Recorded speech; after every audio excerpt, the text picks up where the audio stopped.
silang coordinates. May coordinates pa? Wala eh. Tayo nga may baseline survey law eh. Sila wala eh. Kung ano mangkinin kanila eh.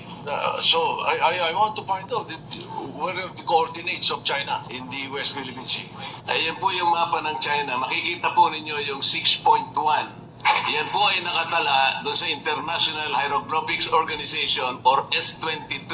Lahat po ng coordinates nandyan. Kaya nga po pinoproblema natin, hanggang ngayon, wala pa po tayong ganyan. Kasi bago po tayo makapagpadala ng ating sariling pangalan ng dagat, katulad ng West Philippine Sea, hindi lamang po declaration ang kailangan natin. Nagdi-declare tayo ng 200 nautical miles. Hindi naman po tayo nagdi-deposit ng mapa na may coordinates doon sa United Nations. Wala pong mangyayari. Yun po yung proseso eh. Tingnan po ninyo yan. 6.1 yan po yung South China Sea. Hindi po ninyo makikita ang West Philippine Sea. Kaya po tayo nagtatalo dahil yung ating West Philippine Sea kailanman hindi mag-a-appear dyan hanggat hindi po nagagawa ni Commodore Tariela yung dapat niyang gawin. Imbes na gawa na siya ng gawa ng caricature, dapat mag-submit na siya nung mga coordinates na kailangan po para ngayon makapagpatala tayo ng sarili nating pangalan ng dagat.